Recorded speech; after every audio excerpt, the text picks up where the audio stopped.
হ্যাঁ, তো প্রবলেম হচ্ছে CL01।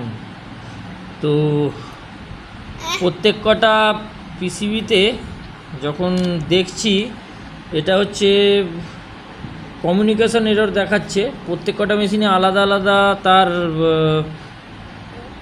ফল্ট কোড থাকে, কিন্তু বেশিরভাগ ক্ষেত্রে এই জায়গাটা ফলো করবে, এরকম জায়গাটা যে জায়গাটায় পিসিবির তোমার থাকছে, এটাকে কি বলছে, ইনডোর সাপ্লাই।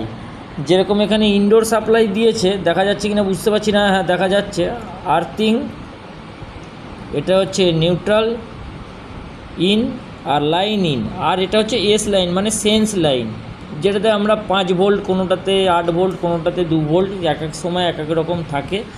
ইনডোর পিসিবি যদি ঠিক থাকে তাহলে তোমার সেন্স করে যে ভোল্টেজটা কম বেশি আপ ডাউন করছে, কিন্তু এই পার্টিকুলার এই জায়গাটুকুনিকে যদি আমরা তৎক্ষণাৎ একটা ছোটো এতেও ভালো করে দেখে নেওয়া যায় তাহলে আর সারাতে নিয়ে যেতে হয় না, ছোটোখাটো প্রবলেমের এখানেই সলভ করা যায়। এইটুকুর মধ্যেই ম্যাক্সিমাম পিসিবির আমি দেখছি যে এইটুকুর মধ্যেই প্রবলেমটা পাচ্ছি, যেখান থেকে এস লাইন ইনপুট করছে তোমার পিসিবিতে।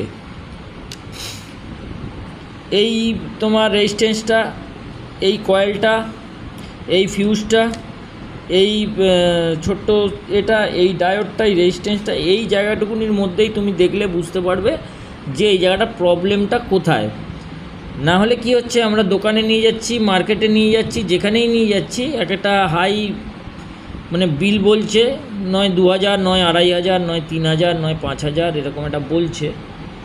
এবার আমাকেও সেটা বলছে, কিন্তু যখন সারিয়ে নিয়ে আসছি তখন অন্যই কিছু প্রবলেম পাচ্ছি। যেমন এই পিসিবিটাও এনেছি, এই পিসিবিটাও বাজারে বলছে যে এটা নাকি 4-5 হাজার টাকা খরচা, এবং এটা নাও সারালে নাই ভালো হয়, নতুন পিসিবি কিনে নিলে ভালো হয়। মার্কেটে নতুন পিসিবি এসে গেছে, এখন জানি না, তোমরাই বলো কি করে এটাকে ঠিক করা যায়। আমার যা ধারণা এইটুকুর মধ্যেই কাজ করাতে হবে, তাহলে হয়তো ঠিক হয়ে যেতে পারে এবং খুবই কম খরচায় হতে পারে। কিন্তু মিস্ত্রি বলছে, চাঁদনি বলছে, বা যে কোনো যার কাছে বলছে 2000, 2500, 3000, 5000, এক একজন এক এক রকম বলছে। তো কী করবো এইটা নিয়ে, সেটা আর একটু যাদের বেশি বুদ্ধি এই পিসিবি নিয়ে একটু বললে ভালো হয়। অপেক্ষায় রইলাম।